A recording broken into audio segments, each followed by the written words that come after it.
The following program, Normal Show Live, is intended for responsible adults only. We advocate for the repeal of marijuana prohibition for adults. We discuss the science, culture, and controversy about America's marijuana laws. We do not advocate or encourage any illegal activity and advise all listeners to learn their state and federal marijuana laws by visiting NORML.org, NORML.org. Opinions and claims made by guests and advertisers of Normal Show Live are their own and do not necessarily reflect the philosophy and policies of NORML. Listener discretion is advised.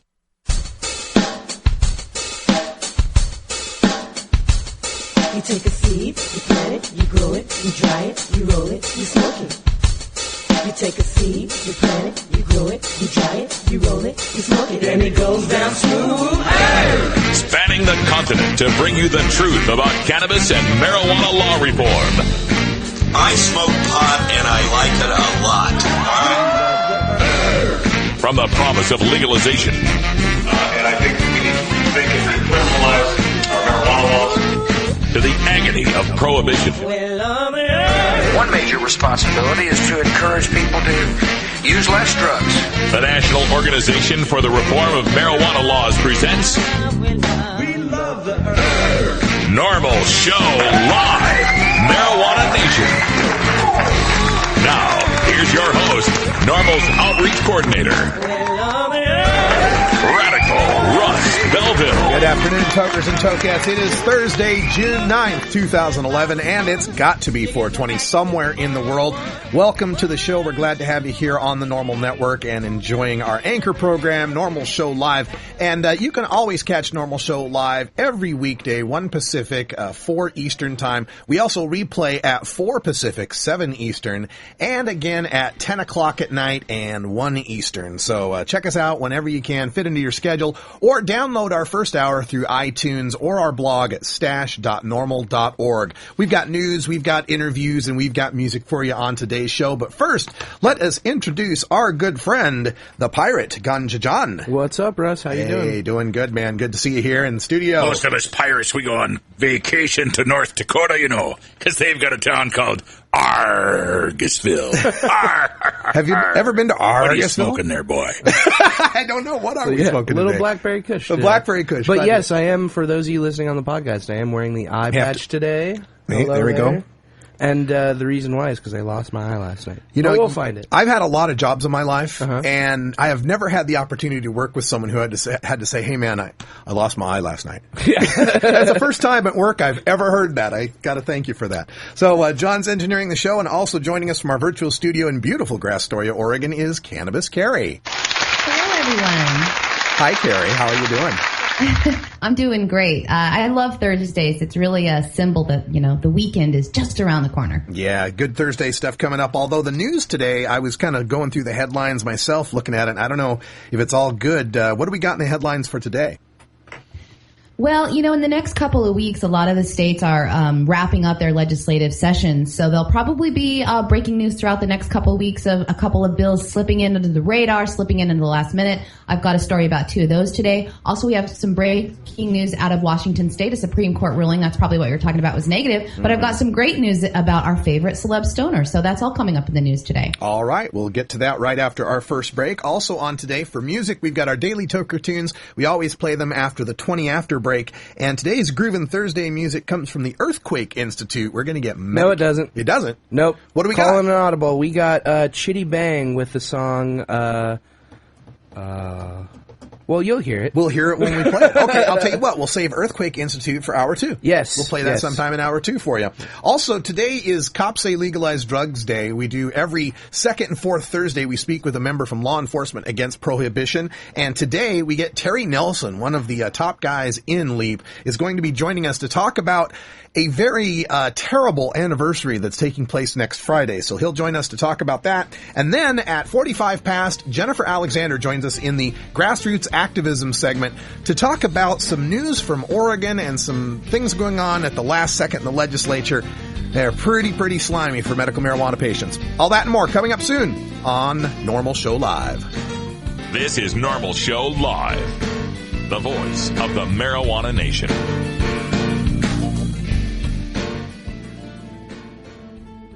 In today's busy world, we're inundated by advertising for all types of pharmaceuticals that come with a laundry list of potential side effects. Shouldn't you have better medical choices? Natural alternatives to pills pushed by Big Pharma? At Alternative Medical Choices, you could choose natural, safe, and effective alternative therapies that are right for your budget without nasty side effects. Cannabis, or marijuana, has been a legal medicine in the Pacific Northwest since 1998. Our doctors will help determine your qualifications for a medical marijuana recommendation in Oregon, no matter where you live. Our massage therapists will ease your aches and stress with soothing hemp seed oil or cannabis-infused massage salves. We also offer acupuncture, Reiki, and other alternative health therapies.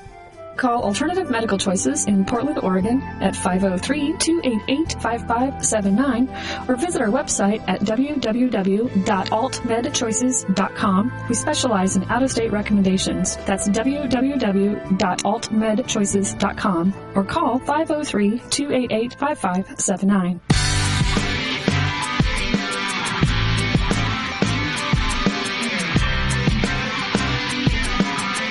Been busted?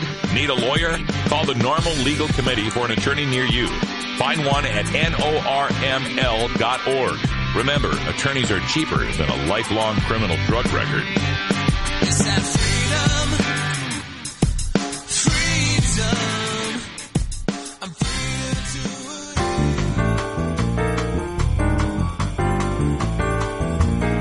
to Medical marijuana, industrial hemp, consumer cannabis. It's time for this week's NORML News with Cannabis Carrie. The Washington State Supreme Court has ruled that an employee can be fired for using medical marijuana, even if the employee is using it at home and shows no sign of impairment on the job. The decision handed down today from the highest court in the state found that Washington State's medical marijuana law allows no recourse in employment disputes.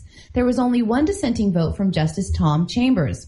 The ruling stems from a case involving a woman who sued a company in Bremerton for firing her for failing a drug test. The woman told the company, that just happens to be based in Colorado, that she used marijuana legally in the state with the consent of her doctor for debilitating migraines. The woman, who was hired in 2006, was required to take a drug test for her employment and was fired a week later when the test results came back positive for cannabis. She was identified as Jane Roe in court documents since medical marijuana is still illegal under federal law. Her attorney argued that voters in the state intended broader protection for medical marijuana patients when they voted on the issue back in 1998. The law does say that patients with terminal or debilitating illnesses, quote, shall not be penalized in any manner or denied any right or privilege.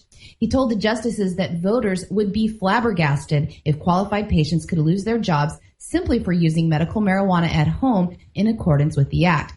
He said his client had suffered no negative side effects on her ability to work.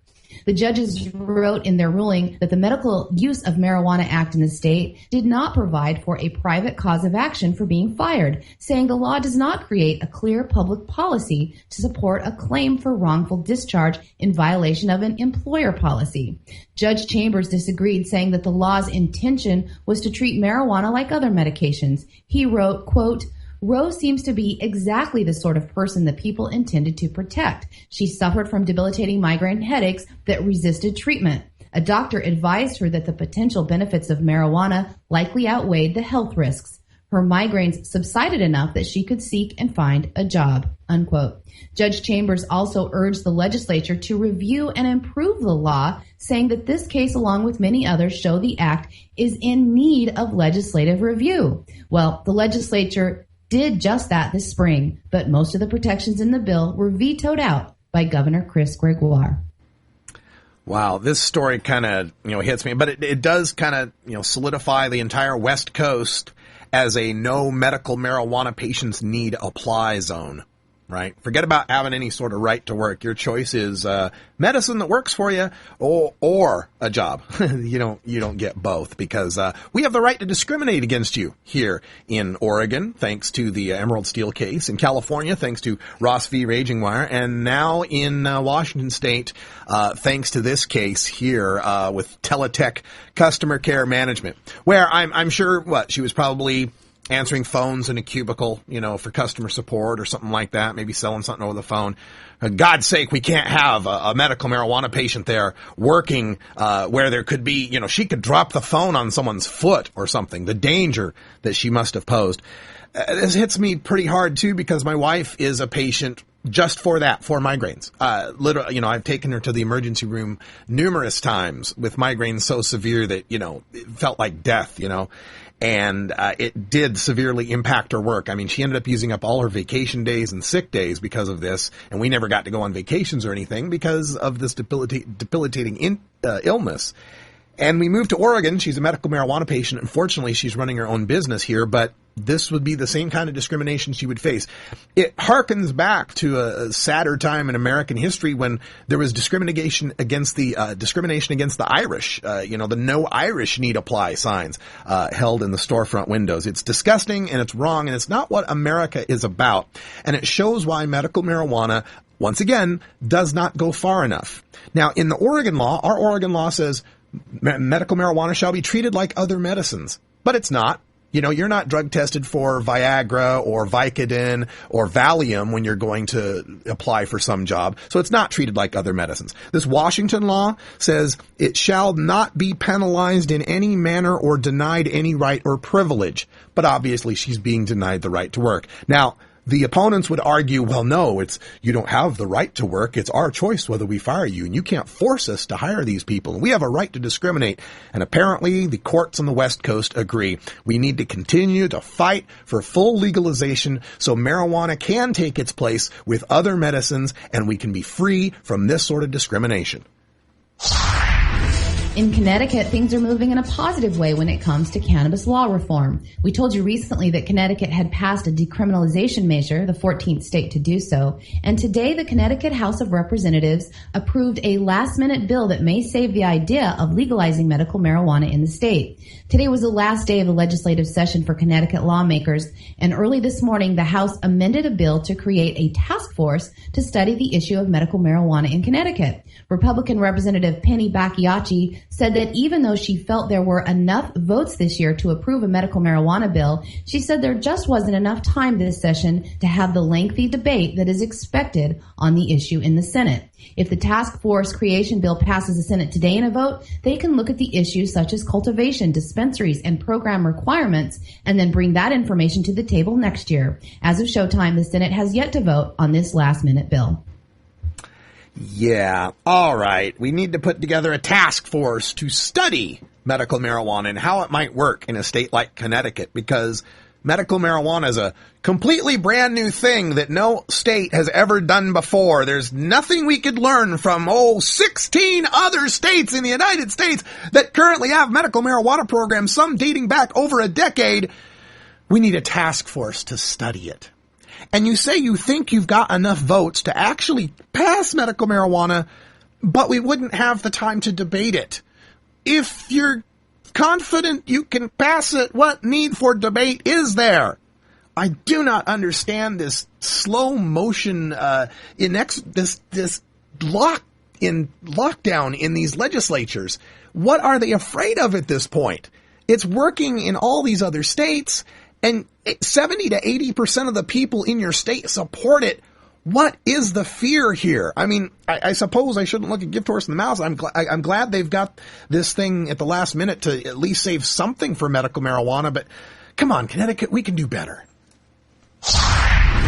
And a budget in Oregon that was passed through by the Joint Ways and Means Committee on Wednesday night will double the fees for registering with the Oregon Medical Marijuana Program. Currently, patients that have a recommendation from a doctor that marijuana may be therapeutic has to register with the Department of Health and Human Services and pay $100. There is a program for those on state assistance to pay a reduced fee of $20. In the new fee schedule, a charge of $200 was included in one of several bills that passed quickly through the chamber. Republican lawmaker Doug Wislett of Klamath Falls says that there is a lack of scrutiny over the bills, saying that it is unacceptable to push this kind of information through without time to study it.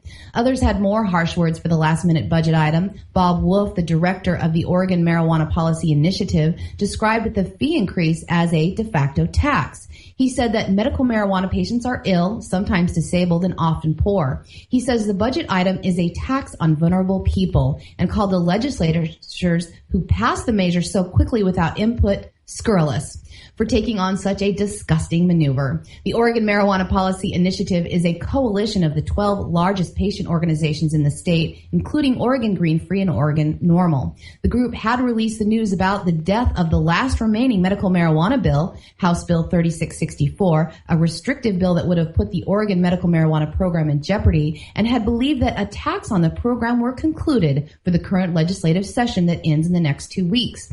The increased fees for the OMMP patients are expected to contribute about $7 million over the biennium and will go towards a program for drinking water and emergency medical services. The Oregonian points out that conspicuously absent on Wednesday's furious budget session was the public safety budget that includes money to run state prisons. With lower-income patients being cut off from the program due to higher fees, they might need that prison money to house the patients that can not afford to renew their cards, since they will now be considered criminals. Yeah. Oh, my God. Well, I don't want to go too much into this because our guest, Jennifer Alexander, here at 45 Pass has a lot to say about this. But I just want to point out that the Oregon Medical Marijuana Program, has these people registering $100 every year. We call it protection money, right? It's the protection money you pay the state so that the cops don't come and haul you away in cuffs for growing and using a plant. So you pay this protection money of $100, and the justification of it, of course, is, well, we need this money so that the program can be self-sustaining and we don't take any taxpayer burden, et cetera, et cetera. And we agreed to that. Okay, we can kind of understand that. And $20 for low-income folks, that's a good workaround as well. And this program, since then, has been completely self-sustained. In fact, it has run a surplus, so much so that in 2005, back when there was only about 11,000 patients, mind you, back in 2005, the Oregon state legislature passed a bill that took $929,000 worth of that Oregon medical marijuana program protection money and moved it to other budgets that were hurting because, Oregon doesn't have a sales tax and so forth. So they've already taken the money. Now they've realized they can come and take more. And this also has the intended consequence of reducing the patient rolls. Oh, that abuse they keep talking about. Too many patients. Well, jack up the fees by double, and people that have to pay $100 every year and have to pay $200 every year, they'll just say, screw it, I'll just go back to the black market and take my chances. We're going to talk more about this toward the end of the show in our fourth segment here. I'm going to end there because I'm going to leave the rest for Jennifer. And I just wanted to add an update for the Willie Nelson fans, which I guess is all of us. Willie, who was arrested for marijuana possession in November, took a plea deal yesterday to avoid jail time. His tour bus was stopped at a checkpoint when officers found a few ounces of marijuana, although there have been different amounts reported from the time of his arrest up to the time it came before the judge, who is known to be a fan. Nelson pleaded no contest to the misdemeanor charge of possession of drug paraphernalia, so the amount of marijuana was not an issue in sentencing. Prosecutors in the case agreed to the reduced charges for the 78-year-old entertainer, and he was fined $500 and an additional $280 in court costs. If Willie Nelson can stay out of trouble for the next 30 days, the case will be dismissed entirely. The county prosecutor, C.R. Bramblett, also a reported fan, said that now all Nelson must do is sign the paper and send in the check for the money. Although Bramblett was the source of reports that Willie would be let off the hook if he came to court and serenaded the judge, he said he was only joking. Well, it looks like Willie Nelson didn't have to do anything to be let off the hook. Okay, so this is the story of how getting caught with 5 ounces of weed turns into getting caught with 2 ounces of weed turns into getting caught with a pipe. That's just amazing. And good for Willie. Again, glad he's, only having to pay a fine and have to, keep his nose clean for 30 days. But that's not what happens to the rest of us, in Texas if we're caught with that much marijuana.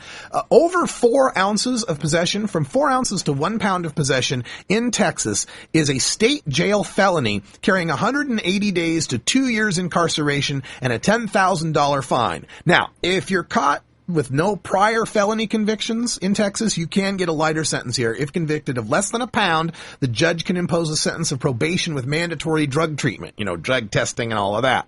If no treatment center exists within your jurisdiction, the judge may waive the treatment requirement. The judge can also waive all fines. So that is why Willie Nelson's 5 ounces turned into 2 ounces. Now, 2 ounces or less, 2 to 4 ounces would be a misdemeanor with a year and $4,000. 2 ounces or less could be a B misdemeanor, 180 days and 2 ounces. But paraphernalia possession, Class C misdemeanor, No incarceration, $500 fine. So that's exactly why that happened. Nobody wanted to put Willie Nelson behind a jail cell. And I just have to ask, if it's good enough for Willie Nelson, why is it not good enough for the rest of us? What do you think about a pirate break? Time for a pirate break. Let's get to that. It'll be a good time here. You know why we pirates love the normal It's show? 20 after the hour. Because it's always smoking. We have to take a short break. Please support these sponsors who support Normal Show Live. Oh, have you ever met that funny reefer man? A reefer man. Have you ever met that funny reefer man? A reefer man. If he said he swam to China, he would say to South Carolina. Then you know you're talking to that reefer man. The world's greatest cannabis competition is coming back to the Bay Area. Over 100 strains of medical marijuana will go head to head to see who's the dankest in California. Indicas, sativas, hybrids, concentrates, edibles, plus THC, CBD, and CBN testing. The High Times Medical Cannabis Cup, June 25th and 26th at the Concourse Exhibition Center in San Francisco. It's gonna be awesome. Get your tickets at medcancup.com.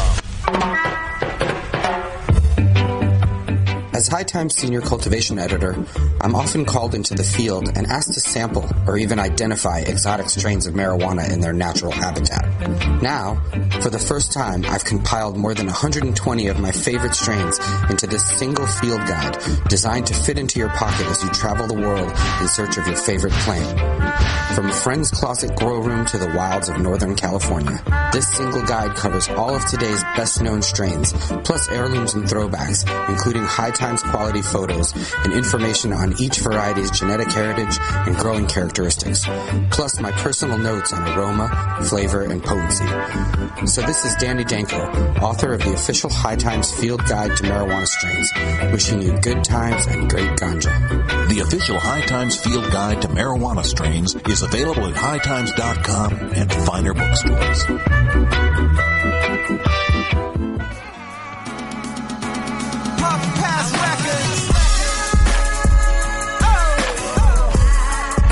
It's time for your daily Toker Tunes, the best in 420 friendly music from all genres that uplifts, entertains, and informs the public. Today we bring you tunes for Groovin' Thursday. Our salute to all the dopest beats and killer rhymes that we find in the best of rap, hip-hop, soul, R&B, and funk. If you'd like to submit your song to be played on Normal Show Live, send it to us at stash@normal.org. Now here's some more great independent marijuana music for today's Daily Toker Tunes. All right, we are going to turn things over to Ganja John for this one, who brings us a Daily Toker Tune for Groovin' Thursday. What's up? We got Chitty Bang in the rotation. Chitty Bang is an American hip-hop group from Philadelphia. It consists of Chitty, the MC, and the DJ Zafoon Jones. They met in 2008 at Drexel University, and they've been doing some stuff with indie rock samples, stuff like that, and I really dig it because it's different than anything else I've ever heard. But without further ado, here's Chitty Bang. All right, Chitty Bang here, and what was the song? Nothing on We. Nothing on We. Chitty Bang for you on Live. Look what we have here. Hero. And everything ain't what it seems. And this is for the people that's chasing their dreams. Wow. Get your money, hustle up. So get your money, hustle up. But don't let them take it. Rules, we break it. Trying to get it cause we overachieve. Mama, I made it. Now they hate it. But you can trust they got nothing on we. And everybody needs a hero, just another number, they'd rather you be a zero, but you can make it out, be patient with no surgery, somebody call 911, it's an emergency, the kids need a hero, let us get bread, they follow everything they see and it embedded in they head, custodian, clean your banks, bring Cody in, and I know that you probably into that Nickelodeon, hit gon' watch it on that TV screen, and when you sleep, remember it and retrieve these dreams, we live in time froze, now we beat those teams, victorious. And can we bring this to the chorus? And sure he is a boy meeting world like Corey is. And everything ain't what it seems. And this is for the people that's chasing their dreams. Get your money, hustle up. So could you get your money, hustle up? But don't let them take it. Rules, we break it. Trying to get it cause we overachieve. Mama, I made it. Now they hate it. But you can trust they got nothing on we. They got nothing on we. And you can tell they got nothing on we. And you can tell they got nothing on we. You can tell they got nothing on we. You can tell they got nothing on we. And you can tell they got nothing on we. And if you dream it, you could grab it. When obstacles arrive, you drive past it. I learned it's more to life when we had a smash hit. And the only thing guaranteed in life is a casket. That's why I live it up. They try to rob me of my dreams and told me give it up. I said I refuse. This journey I pursue. And what I do to haters, I made them my own muse. Kinda funny, I'm amused. They say your mind is the most powerful thing to use. But I hope it's as powerful as the Pope is. Beamer, Benz, and Bentley like Ford, I got focus. Yeah, see you could do it if you follow it. Look into the stars, they shooting with no hollow tips. And it isn't what it seems. So just like Yeezy, we steady getting out our dreams. That's good. And everything ain't what it seems. And this is for the people that's chasing their dreams. Get your money, hustle up. So could you get your money, hustle up? But don't let them take it. Rules, we break it. Trying to get it cause we overachieve. Mama, I made it. Now they hate it. But you can trust they got nothing on we. They got nothing on we.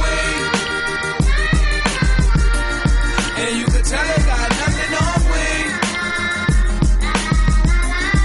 And you can tell they got nothing on we. You can tell they got nothing on we. You can tell they got nothing on we. And you can tell they got nothing on we. You want a copy of that song for your iPod? Check out the Daily Toker Tunes at the Stash blog by surfing to stash.normal.org and choosing Media and then Toker Tunes from the main menu. Starfish Designs, makers of the original Gandalf. I'm Radical Russ, and when I want to relax, I always have my 17-inch long original Gandalf from Starfish Designs nearby. The hand-blown borosilicate glass is strong and easy to clean, and the design is sleek and sophisticated. Starfish Designs are available from Bend, Oregon at a glass retailer near you. For locations, call 541-788-GLASS. That's 541-788-4527. High as a kite, everybody! This drug in front of me is what they call marijuana. If we had a dime for every dime bag bought in America, marijuana would be legal by now. Donate to NORML at NORML.org and support NORML Show Live. I'm going to light. Roll a big fatty.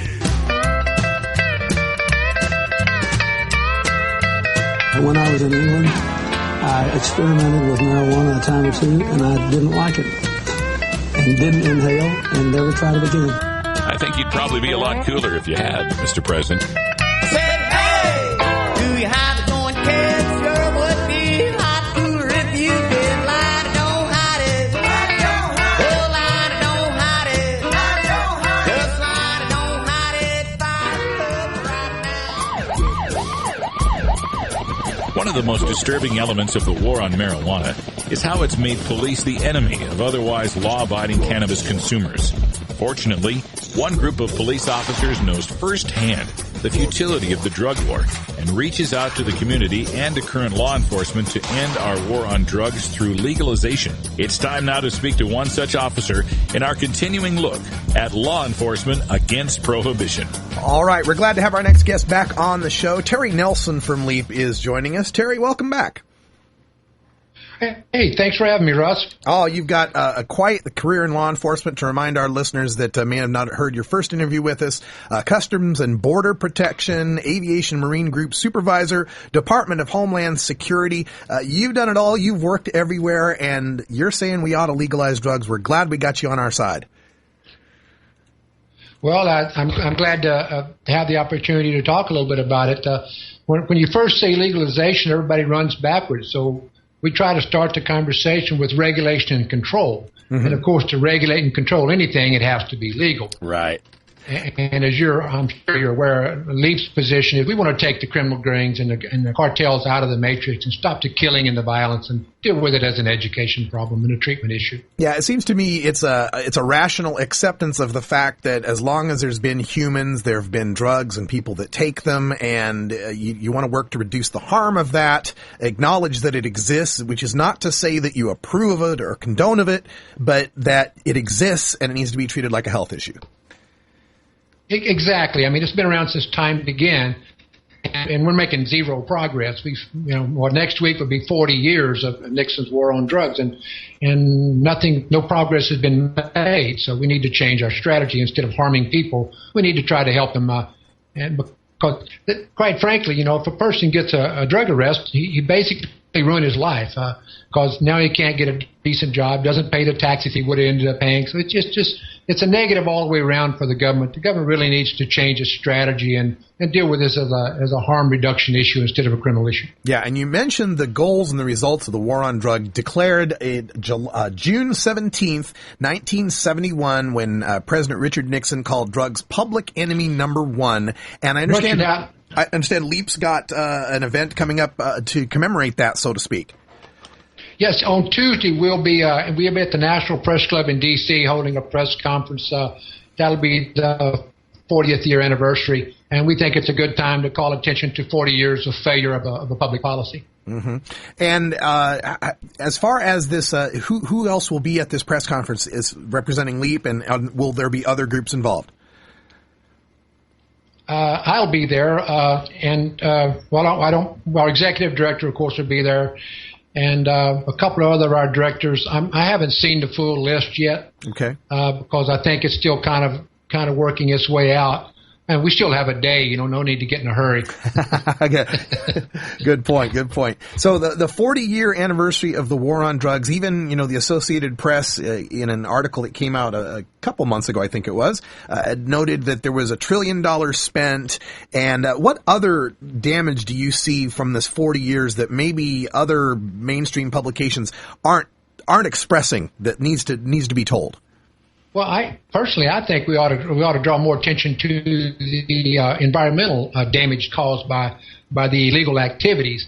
Like down in Colombia with the cocaine and stuff, you're dumping hydrochloric acid and everything into the Amazon rainforest, and then you're spraying herbicide over the plants, which is not working, by the way. We spent $5.2 billion spraying the coca plant, and production was up 27% after that all happened. Mm-hmm. Of course, here in our own country, the national forests and parks and stuff where the cartels are growing their cannabis grows, and since the guerrilla grows, they're using all sorts of chemicals and stuff, and they're tearing up the forest, cutting down trees to build stuff, and then protecting their property, so to speak.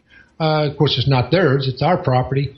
But that's just prohibition doesn't work. It just flat doesn't work. No matter what you do, you just squeeze the balloon, it'll pop up someplace else. I mean, I read an article today that the drug czar is claiming great success. Well, not the drug czar, my bad. The general that's in charge of Southcom is claiming that Southern Command, which works in Colombia, that they've really cut back on the production of coca in Colombia. What he neglects to mention is the fact that it's picked up in Peru and in Bolivia. So no matter, you have incremental successes one place in the world, it's just going to crop up someplace else. And of course, Russ, quite frankly, even if we do eradicate it in Colombia and South America, it'll grow in Africa, it'll grow in sub-Saharan Africa, it'll grow over in India. You're not going to stop it that way. Yeah, and I'm glad you bring that up, because we, being normal national organization, we're often very focused on America, but this war on drugs that largely championed by the United States has now reached and entangled into so many international areas with all the UN single convention treaties and so forth. How does the United States move forward with the goal of LEAP here, legalizing drugs, regulating them, controlling them? How do they move forward when we've got so many of these international entanglements that we have to live up to? Well, but we created those international entanglements. We pushed those 3 treaties that really control the drugs in the world today. But I'm sure you're well aware of the recent Global Commission on Drugs just came out and said, hey, it's not working. It's a total failure. I just read today that the gentlelady from Missouri is calling on a review of the success in South America. The private contractors and the billions of dollars that we're spending down there, there's just no tangible results for it. And now, ironically, if you're even successful at creating a shortage of cocaine, it'll just drive the price up and make it more violent and make it more viable for the drug cartels to protect their turf and kill more people. And you mentioned earlier, we have almost 40,000 people have been killed in Mexico in the last 3 to 4 years in this drug war, and we're not even counting Central America. Since Mexico has tightened up some and the killing is going there, now the cartels are moving back into Central America and creating the crime and violence down there. It's a hamster wheel that we really have to get off of. And once again, it's not just the Western Hemisphere. A leader of a Western African nation was assassinated a while back for busting a load of cocaine. It's all over the world. Mm-hmm. Yeah, I'm glad you bring up Mexico. I often refer to it in my presentations is yet another thing that we've outsourced in America. We've outsourced the violence of our drug markets in large extent to Mexico and Central America. I'm glad you brought that up. And I'm curious because as we bring up drug regulation, drug legalization, the first one that people think of is cannabis, marijuana. And when this was brought up with Prop 19, the Rand Corporation came back and said, well, marijuana's not that much of their business and it wouldn't affect them that much. And, well, they're not going to become Boy Scouts. They're going to continue to sell other drugs. And now they'll just move to harder drugs. What's your feelings on that? Since you did work with Border Patrol, Customs, you probably have some good thoughts on this, I'd imagine. Well, I don't think it's a true statement. I'm so sick of hearing people say it's a gateway drug. If it's a gateway drug, we've had 114 million people in America admit to having used cannabis.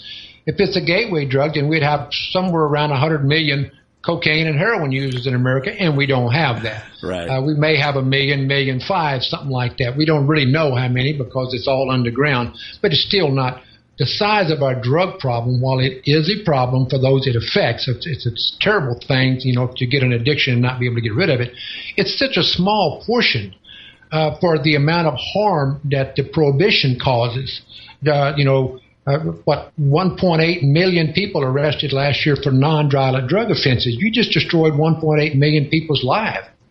In the last 10 years, it's something like 14 million people have received felony sentences for non-violent drug offenses. These people now are disenfranchised, can't vote in some states, can't get decent jobs, can't get college loans in some places, can't get a license, like to be a licensed plumber or electrician. You can't get a license if you have you can't get bonded. You can get a license, but you can't get bonded, so you can't go in someone's home if you have a criminal record. It just has so many consequences that people don't think about when they first make these dumb laws.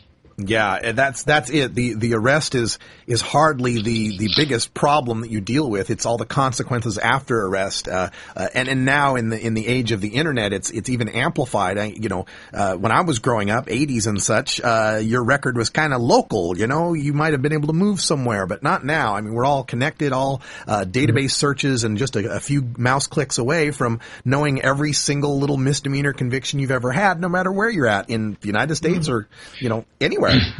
And anymore, you don't even have to be a police officer to get that information. All you have to do is pay the money to one of those security firms, and they'll provide the information to you. So there is no privacy in that respect. Mm-hmm. But another consequence, I think, would be a very positive consequence, which Richard Lee there in Oaksterdam was recently talking about. I was in Oakland. I was there in 1968 during the riots. And that part of town was a pretty tough part of town. And, now where Oaksterdam, that's several blocks downtown, is vital again. There's people on the streets at night. You feel safe. And this wouldn't just happen in Oaksterdam. I mean, it could happen in Dallas and Houston and New York and Chicago. All of these parts of the cities that you can't go now because they're controlled by the cartels and the drug gangs, you could once again walk the streets there safely with your family. Just people don't think about the far-reaching consequences. We could actually move back into the cities, save fuel, save resources that are valuable, and revitalize these blighted areas that's suffered from 40 years of the drug war. Mm-hmm. We're speaking with Terry Nelson from Law Enforcement Against Prohibition. I encourage everyone to check out the website at leap.cc or copssaylegalize drugs.com. And Terry, there's a song that we play quite often on this network. It's a song by George Clinton called the U.S. Customs Coast Guard Dope Dog.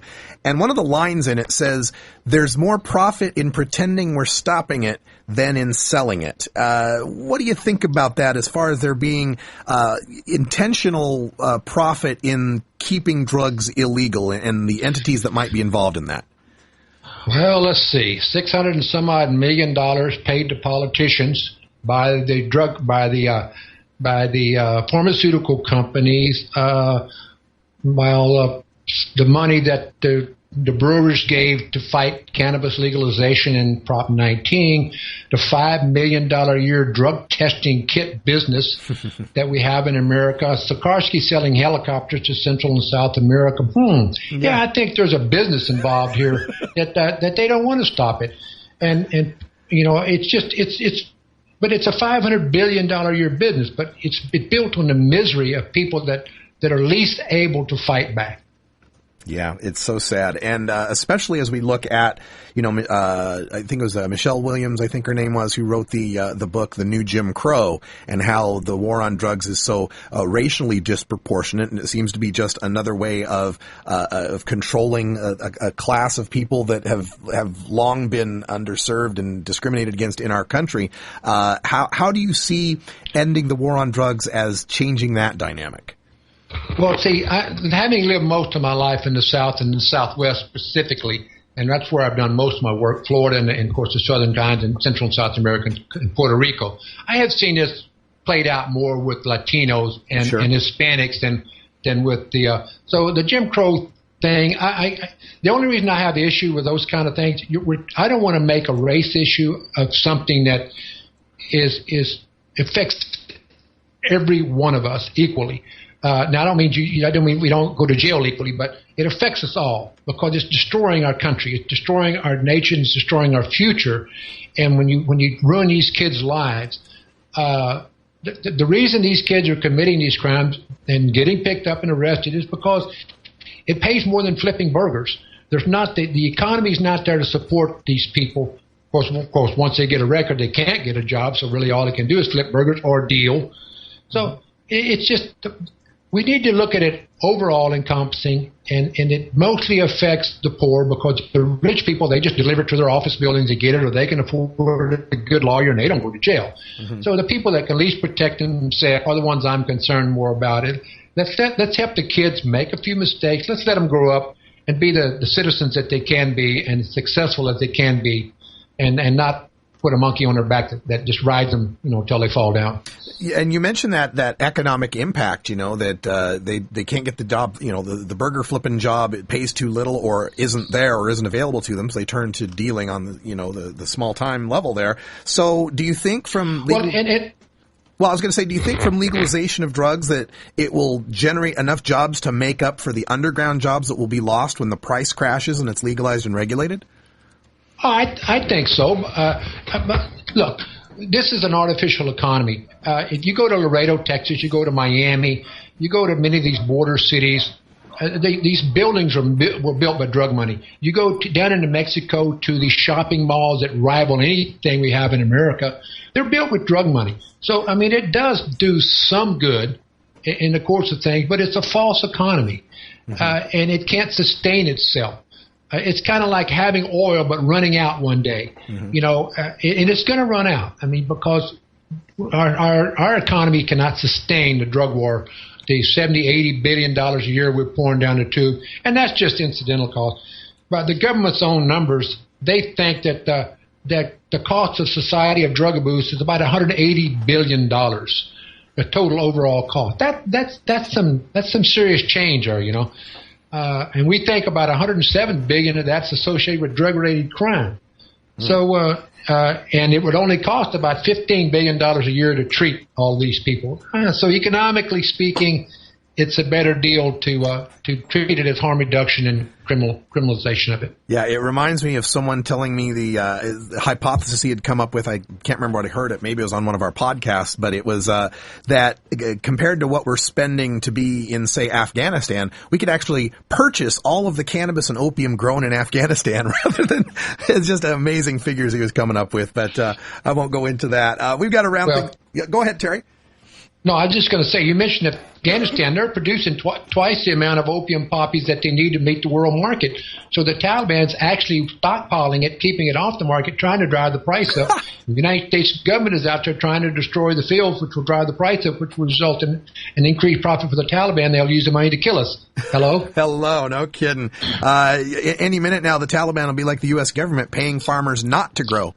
It'll be well, basically, that's what they're doing. They're keeping it off the market so they're stockpiling it to drive the price up. That's amazing. Well, we could go on, but I've got to round this segment up. So, Terry Nelson from LEAP, before we let you go, remind folks about the press conference, and will this be available on the media anywhere for people to watch? I can't answer that question. I'm sorry, I can't.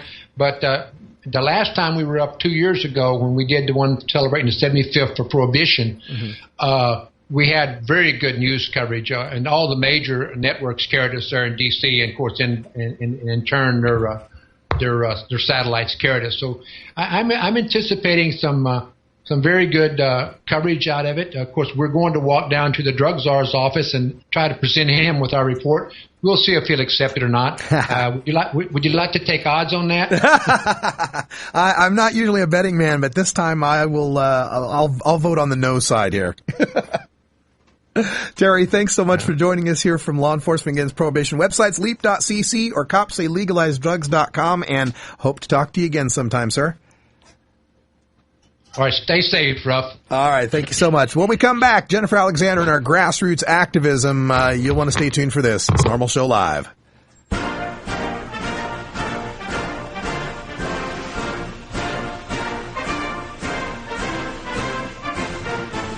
5 of the last 7 people to run for president and the last 3 winners have all smoked pot. Marijuana, the gateway drug to the White House.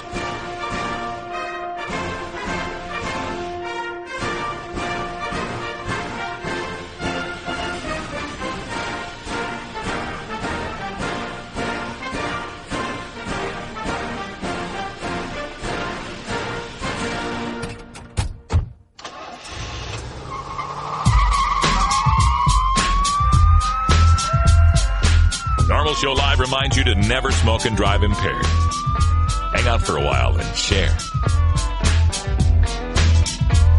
Cause the day was hard and your work was long and you need a break from all that's wrong. You better look at the clock cause it's 4:19. Time to reach in that pocket for your bag of green and smoke that weed. Smoke that weed. Smoke that weed. Smoke that weed.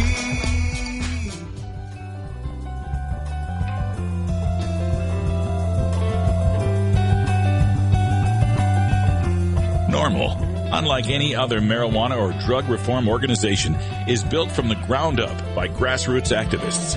We are the Marijuana Smokers Lobby, and we aren't just anti-prohibition, we're pro-marijuana.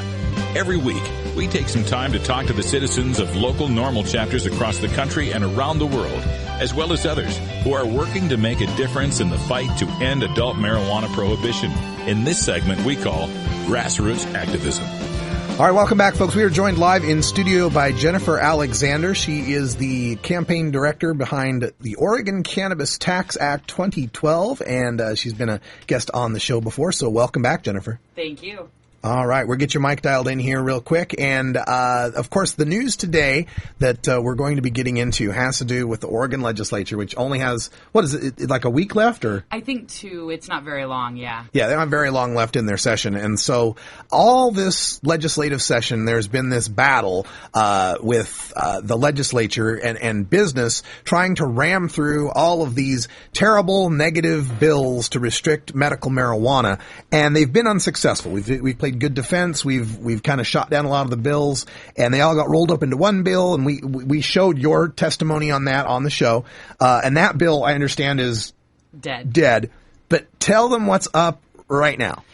Well, we just got word that bill was dead, and we all started to, relax, thinking that the legislative session was over as far as medical marijuana was concerned. And late last night, Bob Wolf, OMPI director, which is the coalition of the different groups all throughout Oregon, sent me a text and asked if I had seen his email, and I had not. And when I looked, I learned that they had passed out of the Joint Ways and Means Committee a 100% increase on OMMP patient fees. So instead of paying $100 a year, the patients will now have to pay $200. As of last night, it had just passed out of committee into the chamber floors. Since this afternoon, I have heard that it's now sitting on the governor's desk. Yeah, okay. So in a last-second move, they slipped it into a big old budget bill that nobody's looking at, nobody's really scrutinizing very much, and now people who have been paying $100 a year for their protection money for medical marijuana, now they got to pay $200 a year. Yes, and we have no idea how this is going to impact the low income, which if you're on low income qualifications, it only costs $20 to get your Oregon medical marijuana card. I could not find any verification on if that also is going up or how much or anything like that. But a lot of patients are concerned because if they can't get this protection with the Oregon medical marijuana card, they're suddenly a felon. It's not, there's no gray area. You're either protected or you're a criminal. Right. And in Oregon, a lot of people don't understand because they think of Oregon as, hippy dippy, love and green and medical marijuana wonderland and decrim and everything. And it's true. We are decriminalized. But in Oregon, you go from under an ounce is a ticket. Over an ounce is a felony. There's no misdemeanor level in Oregon for marijuana possession. Over an ounce felony. So you're absolutely right. We got 39,774 patients right now. I think 48,000 will be as of July 1st or so on. And if you just make this too expensive and you put too many roadblocks in these people's way, they'll just say, screw it. Right. And then the other thing that's concerning is that this money isn't even going to the OMMP. This isn't money to help fund the program. It isn't to, hire more people to speed up processing of applications, which they're like 5 months behind. Yeah. Instead, this money will be going to a safe drinking water program and emergency medical treatment. So they're charging the sickest people in Oregon to cover the health of to be able other to balance people. Their budgets. Right. Because they're afraid of raising the taxes on somebody who's got money to oppose them or to run an attack ad or something. Right. I know, let's raise the money on the medical marijuana people. They ain't got no money. They're not going to raise any attack ad money. They're not going to cause me any problems in the legislature. And they're expecting that this increase is going to raise about $7 million over the biennium, 2 years. So it's not even that dramatic when you're looking at our budget. The Oregon, the Department of Health Human Services, their budget is $7.9 billion. And this increase is only going to raise $7 million. So it's like a drop in the bucket. It's not even that big of a difference to the budget. And yet it's going to hurt us. It's going to hurt the patients. Yeah, there we go. And it's the intended consequence here of we couldn't reduce the patient rolls by legislation, so we'll do it by economics. Yes. We will cut down a lot of those people that would, they'd barely scrape up the $100. We'll double it to $200. They'll drop off the rolls. They'll become criminals again. We can arrest them again. The cops are happy. The people that are screaming abuse are happy that the patient rolls go down. Everybody's happy but the patients. Well, and then the other thing that just seems obvious to me, but maybe not so much to them. If you've put a bunch of money into your patient garden, I mean, people spend hundreds, if not thousands of dollars getting ready to grow. Not being able to pay $200 is not going to make you stop growing marijuana. So they are going to be felonies. I mean, this is not, it's not like they're just going to be like, oh, never mind, I'll go back to pharmaceuticals. Right. They're still going to use their medicine. They're just going to be criminals now for it. And so then the other interesting thing that Oregon Live had posted on, which is where I found the original source, it said conspicuously absent Wednesday was the public safety budget, which includes money to run state prisons. Lawmakers are still struggling for ways to stem the escalating cost of incarceration.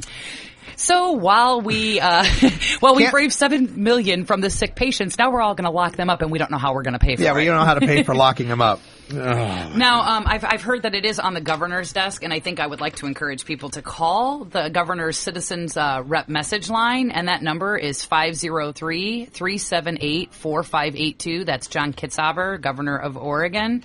503-378-4582.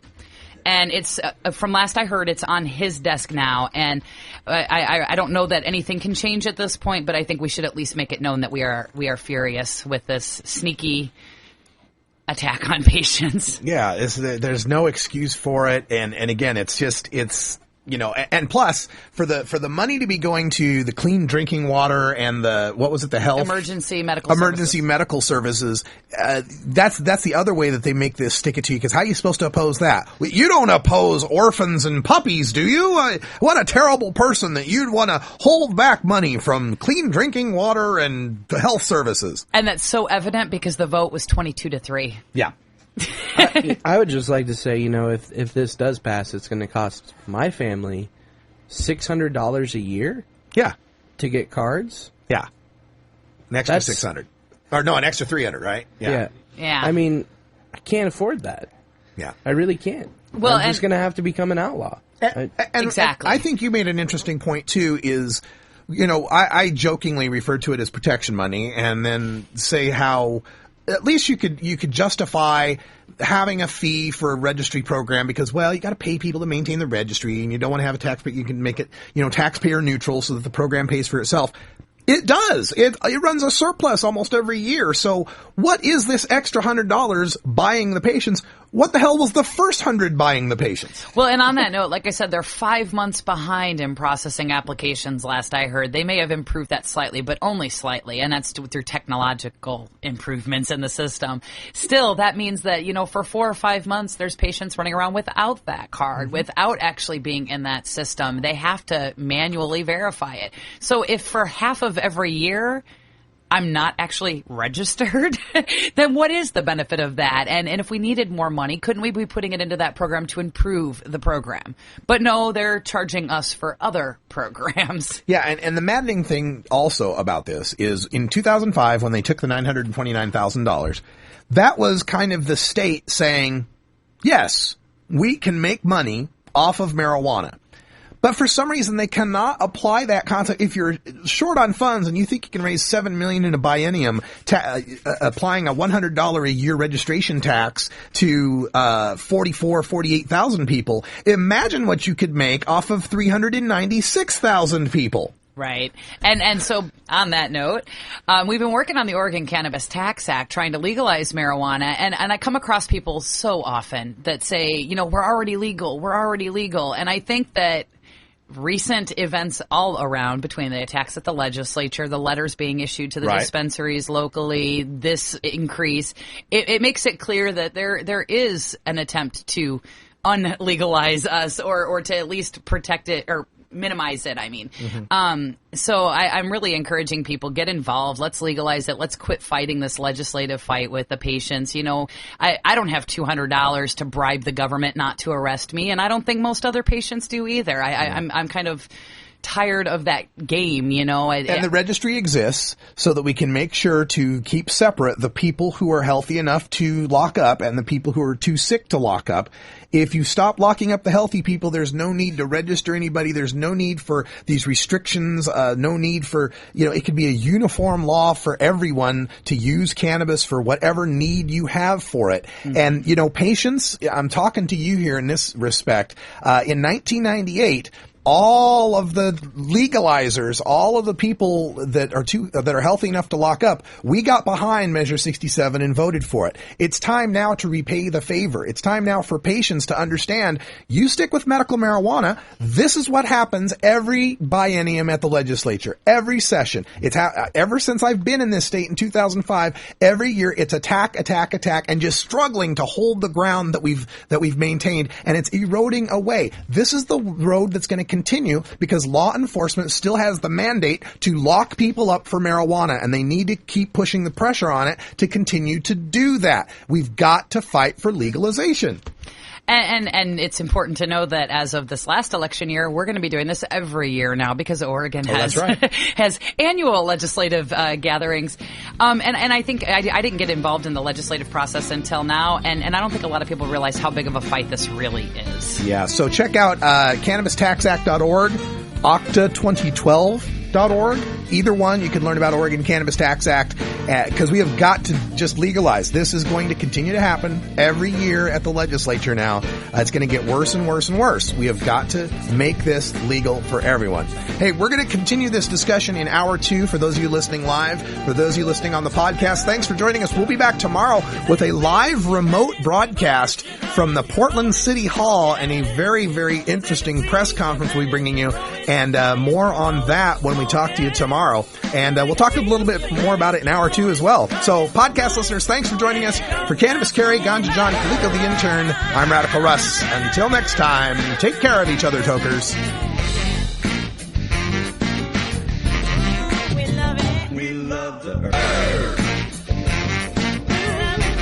This is NORML Show Live, the voice of the Marijuana Nation. Take it on one more time.